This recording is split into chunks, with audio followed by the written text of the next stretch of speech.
Just days ahead of the 2022 NFL Draft, where is each team in the NFC West headed?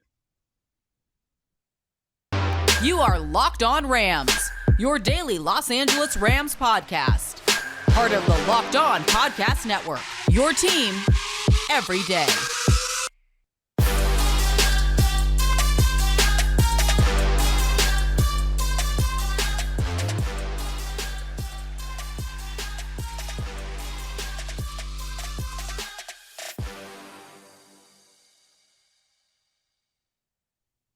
Thanks for making Locked On Rams your first listen every single day, free and available wherever you get your podcasts.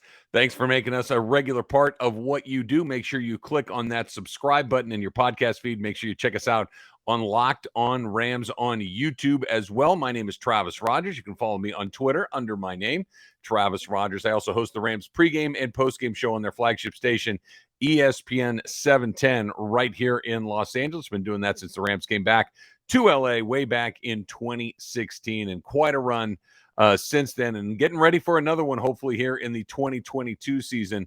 A little bit different on today's issue of Locked On Rams. We're going to talk about the other three teams in the division heading into the draft, where they are. We know where the Rams are heading into the draft. We know that they don't have any picks until the 104th pick in the draft. They've got quite a few later on in the draft, but I would not expect them to make a bunch of splashy headlines between now and then even the guys that they do make picks on, they're probably guys that are going to be depth guys, maybe a starter here or there if they really can catch some lightning in a bottle, but you kind of know exactly where the Rams are. They're going to be a lot like they were last year, with a couple of exceptions. But what about the other teams in the NFC West? We'll go through them one by one. We'll take one team per segment here, and we're going to go from the teams that gave the Rams their biggest challenge in the division to the teams that maybe will probably not be that as we go through it. So we'll do Seattle last. We're going to do Arizona in the middle, and we'll start right here with the San Francisco 49ers. Of course, the 49ers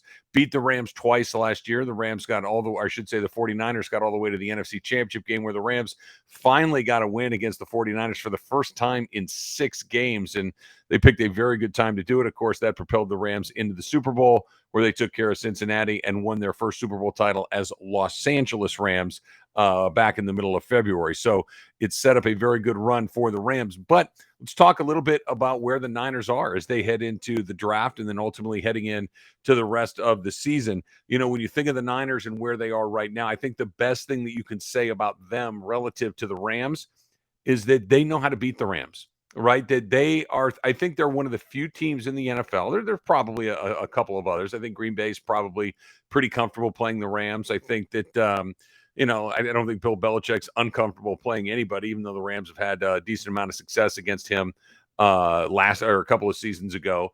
But when it just comes to knowing, hey, I know what Sean McVay is going to do. I know what he brings to the table. I know how to counterpunch. I know how to attack him at his weakest points. I think that's the 49ers' greatest asset, is that they know how to beat the Rams, that when they walk out on that field, they're not looking about, okay, how do you beat these guys? Nobody beats these guys. The 49ers know how to do it. That is their greatest asset. Let's go to the other side of things that they're going to have to get better at moving forward. And what have we been talking about on this pod? What if you've watched football at any time in the last 50 years? What do you need to have right to be a very good NFL team, in particular in the last 10, 20 years? Quarterback's got to be right. If the quarterback is not right, you're asking for everything else to be nearly perfect if you want to go where you want to go. If you want to win a Super Bowl with a quarterback that is less than terrific, you need to have a lights-out defense. You need to have an offense that has playmakers aside from the quarterback. You need to never turn it over. You need to have a coach that makes all the right moves, and your special teams need to be bulletproof. If your quarterback is better than just okay, you can kind of steal from some of these other areas and get away with a little bit. The 49ers are not better than okay at quarterback. Jimmy Garoppolo is maybe the very definition of okay, right? And he's probably not even going to be their guy. They still haven't moved him. We'll get to that in just one second. But Trey Lance, by all indications, he's going to be the starting quarterback for the 49ers coming up here in this upcoming season. This is a guy that was drafted very high, third a year ago in the 2021 draft, but played very sparingly for the 49ers last season. And when he did, he looked like a rookie quarterback. I think that Kyle Shanahan, the head coach of the 49ers, probably has a pretty good feel of where he is. But when you're going with an unproven quarterback, I mean, there are incredible growing pains that come along with it. So I think that at the most important position on the field, if they're lucky, he will be as good as Jimmy G in that first year. Now, that doesn't mean that his upside and his potential won't be a lot better than Jimmy G 2 years from now, 3 years from now, 5 years from now. And I'm certainly thinking that's what they're probably hoping for along the way. But in the first season, Aaron Donald can make some rookie quarterbacks look very, very silly. I know he's not a rookie his second year, but as far as experience goes, still very, very green. Jalen Ramsey, Bobby Wagner. It feels like a lot of opportunities for the Rams right there. When they were able to get to Jimmy G the last NFC Championship game, and then towards the end of the regular season, they really did a number on him. So I think that's a big deal for them. Of course, another thing that the 49ers have to deal with this offseason and heading into the draft, and maybe we'll see something happen on Thursday or maybe in the later rounds of the draft, their general manager, John Lynch, has said that he does not foresee trading Deebo Samuel under any circumstances. And that's what you say right up until you get ready to trade him. This is one of these, no, I'm not going to trade him, because you can always say, I'm never going to trade him. I'm not going to trade him. If you end up keeping him because you can't find a deal, you say, I was never going to trade him in the first place. And everybody can look in their mirror and live with that lie, right? Or you can say, we're not going to trade him. And then you take all the phone calls. Maybe you make a few on your own. If you can find something that works out, you say, well, I wasn't planning on trading, but this presented itself. It's an opportunity for us to make the team better and go from there. That being said, when you have your best offensive player, and Deebo Samuel is certainly that, maybe George Kittle, who is unhappy and clearly wants out the way that he does, creates all sorts of other problems for your team. It creates all sorts of other issues that you need to deal with other than just getting on the field. Is he going to come into camp? Is he going to come into, the summer programs? All of the things that, especially if you're trying to break in a new quarterback, you would like to have your most dynamic offensive weapon there. And either he may not come in at all, or you may have to trade him, and who knows how that shakes out. It still feels like, we've talked about it before. When guys want out, they typically find a way to get out. And then lastly, Jimmy Garoppolo rehabbing from an injury over the offseason. Remember, it was all but done that they were going to move him for whatever they could get him for. They haven't been able to do it. They haven't gotten any offers that certainly make sense for them. So he's still there. And that's a very awkward situation. Let's say the San Francisco gets off to a weird start and Jimmy Garoppolo is standing there in a baseball cap and Trey Lance is throwing the ball to the wrong team. Jimmy Garoppolo, like I said, the definition of average, but average is better than bad. And if he gets off to a bad start, now all of a sudden you got a quarterback problem. So that's the state of the 49ers as they are heading in to the NFL draft. Coming up next, we'll talk a little bit about the team that the Rams have used as a punching bag for a very long time, the Arizona Cardinals. But not before we talk about Athletic Greens, AG1. Our next partner has the product that I have literally used every day for nearly the last 2 months. I started taking AG1 because I wanted to be able to get all of my vitamins in one shot. I wanted to be able to have that little boost to kind of start your day and not have to rely as much on caffeine and everything else. And look, not to be too personal here, but just the gut health that comes along with all of these things. And AG1 takes care of all of this. One delicious scoop of AG1, and you're absorbing 75 high-quality vitamins, minerals, whole food source superfoods, probiotics, and adaptogens to help you start your day right. And, oh, by the way, it tastes really, really good, too. It helps your nervous system, your immune system, your energy, your recovery, your focus, aging, all of the things that we're all very, very concerned about. And you're thinking, okay, yeah, that sounds great, but is it expensive? It's less than $3 a day, right? So if you're investing in your health, where are you going to have a better return on investment than $3 a day? You go get a cup of coffee every day? You probably do, right? Most of us do. It's less expensive than that. So you're investing in an all-in-one nutritional insurance. And right now, it's time to reclaim your health and arm your immune system with convenient daily nutrition. Just one scoop and a cup of water every day. That's it. No need for a million different pills and supplements to look out for your health. And to make it easy, Athletic Greens is going to give you a free 1-year supply of immune-supporting vitamin D and 5 free travel packs with your first purchase. All you have to do is visit athleticgreens.com/NFL Network. Again, athleticgreens.com/NFL Network to take ownership over your health and pick up the ultimate daily nutritional insurance. And BetOnline.net, your number one source for all of your betting stats and sports information. You can find all the latest sports developments, league reviews, news, including this year's basketball playoffs. By the way, hope you didn't get down on the Nets. How about that? This is why you need to think about value when you're placing your bets, right? That not just the favorites, but where is there some value? Because you go back to the beginning of the NBA season, we're talking about the playoffs right now. You had the Lakers, you had the Nets. Those are the two teams that were the heavy favorites. One didn't get in at all, and the other one is out in the first round. Maybe you're not a basketball guy. Major League Baseball is underway as well. Maybe get down on a little Freddie Freeman MVP action. He's off to a great start as well. Regardless of what it is, BetOnline is your continued source for all your sports wagering information, from live betting to playoffs, esports, and more. BetOnline, where the game starts. Thanks for making Locked On Rams your first listen every single day. And now for a big announcement. For the first time ever, Locked On is hosting live coverage of the 2022 NFL Draft from our studios in Dallas with pick-by-pick analysis from our local team of experts and draft gurus. Tune into all 3 days as our draft team guides you through every pick and every trade in real time. It all starts on Thursday, April 28th. That's at 4 o'clock Pacific, available on Locked On NFL on YouTube and on the Odyssey app. Okay, so the next team in the NFC West that the Rams are going to have to deal with, where are they looking for in the draft? What do they look like going into it, and what might they look like coming out on the other side? The 49ers have had an interesting offseason with Debo, right? But you still expect them to be pretty good because they've got Kyle Shanahan as their head coach, because they have been a thorn in the side of the Rams for the last several seasons, even though the Rams finally took care of business in the NFC Championship game.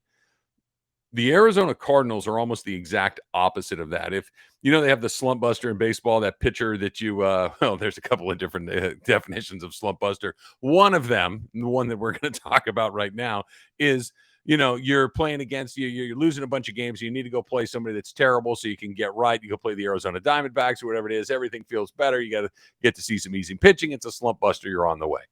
Nobody has been a bigger slump buster for the Rams in the Sean McVay era than the Arizona Cardinals. They've lost to the Rams, or I should say the Rams have lost to Arizona one time. One time, it was last season. I want to say it was week 4. Arizona came into SoFi Stadium, took care of business, looked pretty good doing it. But if you're Arizona, what are you thinking going into the draft? Here's what they've done this season. The biggest story with Arizona since their season came to an end when the Rams just put it on them in the wild card game is Kyler Murray's dissatisfaction with the organization, him deleting all references to the Arizona Cardinals and doing the whole, I'm an 8th grade girl and I'm going to tell you that I don't like you via social media, as opposed to walking in and saying, hey, listen, I'm an NFL quarterback and I don't like what I'm seeing right now. Can we figure out a way to do this? Or you could just take their pictures off of your Instagram, one or the other. He chose the latter. So look, he's a great player. He's obviously an incredible athlete, and he's a very dangerous guy when he starts running around back there. But this is not a guy who's brand new in the league. He's been around a little bit, at least long enough to know that you kind of are what you are at this point. And while he's exciting and fun to watch, I don't know if he's making the best decisions in the world. I don't know if he's got the wherewithal to be the quarterback of a championship caliber team. He can be the quarterback of a team that wins a bunch of games and gets into the playoffs. We've seen that last year, and we saw them nearly pull it off the year before. But the fact of the matter is, they look to be in disarray with their quarterback. They look to be having a guy that they have no choice but to continue to play and continue to pay. But at the same time, I don't know if he's got the maturity to handle being the quarterback of an NFL franchise. There's like a lot of different categories, right? There are the guys that are trapped in bad teams. That would have been Matthew Stafford prior to last season. There are guys that are doing everything they can that just don't quite have it. Looking at you, Jared Goff. Jared Goff did everything anybody ever asked him. He just doesn't have that thing that great leaders have. He's kind of not that guy. And then you have guys that certainly have the ability, but they get caught up in stupid stuff. And that seems to be where Kyler Murray has fallen this season. They're coming off of a year where they were the best team in the league, or at least in the conference, for more than half the season, and nobody bought them, and everybody's right. So we'll see how that translates once they come back for another season. As far as whether the Rams come out, I mean, the Rams basically saved their season when they ran into Arizona. Think about the 3-game losing streak that they had last year. The Rams did in November. They get Jacksonville at the beginning of December, which you talk about a slump buster. Jacksonville might be the ultimate slump buster, but it was kind of one of those things that's like, yeah, okay, you beat Jacksonville, but come on, man, it's Jacksonville. How good are they? How big of a difference does that actually make? Then they're getting ready to go to Arizona on a Monday night, and they get wiped out by COVID. They had 5 different starters that were ruled out of that game about 5 minutes before it's supposed to start. Arizona was still playing at a high level, and the Rams kicked their butts. And from that point forward, they were a totally different football team. They played their best football of the season, I think, at that point. And there's a lot about just some matchups. It's just some 49ers are a really tough matchup for the Rams, and the Arizona Cardinals are a very easy matchup for the Rams, or at least they have been along the way. Chandler Jones is gone for the Arizona Cardinals. That helps the Rams. You have Christian Kirk, who is on down the road. He's headed to Jacksonville. I don't like that for Jacksonville, but again, he's a moderately dangerous player out of the division. That's really good news for the Rams along the way. And now all of a sudden, you got a really significant fire under the seat of Cliff Kingsbury, their head coach, because I can't imagine another season similar to the one that we just saw doesn't result in him being down the road. Instead of hanging out in that house with the glass walls and the fireplace at the draft like we saw a couple of years ago, he may be an offensive coordinator somewhere else in the NFL or back to college football, because you don't get to do what he's done the last couple of years and survive it 3 times in a row. If they are a quick first round exit, if they don't get into the playoffs, if they don't make some noise, I think he's probably gone. So a little turmoil in the coaching ranks for Arizona as they come in to 2022. We'll go to the last team in the division, the Seattle Seahawks. That one is coming up next. Do you like wasting time or do you like wasting money? Which of those two things is something that you enjoy more than the other? I'm guessing the answer is how about neither, Travis, right? So why not save some time and money when using Rock Auto, right? You could spend 30%, 50%, even 100% more for the same parts that you would find at a chain store or at a dealership. Let me give you an example. Honda Odyssey, a fuel pump, $353 from a chain store. It's $216 from Rock Auto. Rock Auto is a family business. It's serving do-it-yourselfers for over 20 years. The prices are always reliably low for every single customer, and they have what you need, right? Brake parts, tail lamps, motor oil, new carpet. You need it. They've got it at Rock Auto, right? Go find all the parts that your car needs and go to rockauto.com and look at yourself how much time, how much money you're going to save. Go visit their easy-to-use website. Find the solution for all of your auto parts needs. It's rockauto.com right now and see all the parts available for your car or truck. Right, Locked On in there. How did you hear about us box? So they know that we sent you over there. Amazing selection, reliably low prices, all the parts your car will ever need. rockauto.com. Okay, so we saved the worst for last, or at least I think that's probably where most people have the Seattle Seahawks heading in to the 2022 season as far as the NFC West goes. Obviously, they got some picks from Denver for the Russell Wilson trade. They're going to try to flip those into their quarterback of their future, potentially. I don't know who that might be in this draft. Maybe you got to wait another year. Maybe you got to collect some picks, trade back, do all the different things. Point is, when you look at the Rams, I think it's a pretty clear path on how they win the division and go back to the playoffs. What happens after that is kind of up to the football gods and how healthy you are and how lucky you are. I think you don't have to work super hard to see how Arizona gets back to the playoffs again, right? That despite all of the issues that we talked about that are going on in Arizona, namely with their quarterback, he's still a guy that you feel pretty good about taking the snap from center every single play. He's a dynamic player. He's a dual threat. You feel pretty good about that. You've got DeAndre Hopkins. You've got AJ Green. You've got some guys coming back that you feel good about. Like you're going to win some games if you're Arizona. And if things break the way that you hope they do, maybe you win the division. San Francisco, I think, is going to be in the mix just because they always give the Rams a hard time. They've been really unfortunate with some injury luck along the way. They got to get the quarterback situation squared away. They got to hope that Trey Lance hits the ground running along the way, but not a total pipe dream that they find their way into the postseason, right? I don't think that there is. Seattle, on the other hand, I just don't see a path where they're anything other than the 4th best team in this division. You trade away when you trade away Russell Wilson at this point in his career, and look, he's past the best football that he's ever going to play, probably, but he still had a lot of good football left. And when you look, we talked about it right off the top with the Niners, right? This is a quarterback league, and if your quarterback is good, you always kind of have a chance. That should tell you how far away that the Seattle Seahawks thought that they were, because their quarterback was certainly good enough, but they didn't think they had a chance. They had to hit the detonator and start all over again. They're going to go with Drew Lock. Maybe they pull a rabbit out of their hat and they go get Baker Mayfield or something, but what really does that do? It doesn't feel like there's any quarterbacks in this draft that are transcendent players. Now, that being said, I don't know if anybody thought Russell Wilson was going to be a transcendent player when they drafted him a number of years ago. And we all know how that worked out. A Super Bowl championship, another Super Bowl appearance, one of the best quarterbacks of his era. So we will see. But this is in the midst of a total rebuild. And perhaps the biggest indictment of where Seattle is right now, and this is the opposite, I think, of where the Rams are. I think it's the opposite, too, of where the San Francisco 49ers are. The 49ers feel stale. Or excuse me, the Seattle Seahawks feel very stale.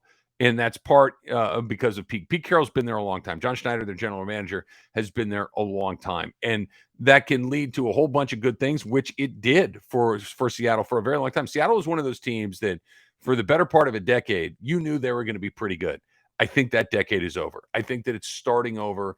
It felt like there really wasn't anything exciting happening in Seattle for a long time. I think that's why Russell Wilson decided that he wanted out at that point, that this wasn't something that he felt like he needed to do anymore, anything left to prove there. He wanted to go play on a better team in a different environment, a new spark, all of those things. Seattle felt very, very stale along the way. Add in the fact that there are DK Metcalf rumors. Add in the fact that Bobby Wagner is now down here with the Rams. And I just can't see a path for the Seattle Seahawks this upcoming season to be a part of the mix in the NFC West. Now, those draft picks that they got from Denver, I mean, that's how they're going about it. The Rams have done it differently. We F them picks, and we'll go find some guys, and we all know what that means along the way. They're going to do it the other way. They're going to do it the more old-fashioned way. They're going to collect picks. They're going to try to find players. They're going to try to build that way, and then maybe supplement trades, free agency, and that kind of stuff. But they are in the midst of a rebuild, and I would be very surprised, barring some really unfortunate injuries to one of the other three teams in the division, if Seattle did not bring up the very back of the pack in the NFC West. So that's where they all are heading into the draft, coming up here in just a couple of days. The draft coming up on Thursday, but the Rams clearly at the top of this division as we go into the draft cycle here. And then coming out, we'll have mini camps and everything else shortly thereafter. And then, believe it or not, there's going to be football being played right around the corner. The draft is like the last thing before we start talking about actual football all over again. Cannot wait for it. And the Rams on top of the NFC West all over again. Fingers crossed, knocking on wood, all that good stuff. Until next time, thanks for making Locked On Rams your first listen every day. Now make your second listen Locked On NFL Draft. Ryan Tracy and former NFL cornerback Eric Crocker bring the NFL Draft to life every day with insight and analysis on college football prospects and NFL front offices. It, too, is free and available wherever you get your podcasts. Until next time, whose house? It's Locked On Rams house.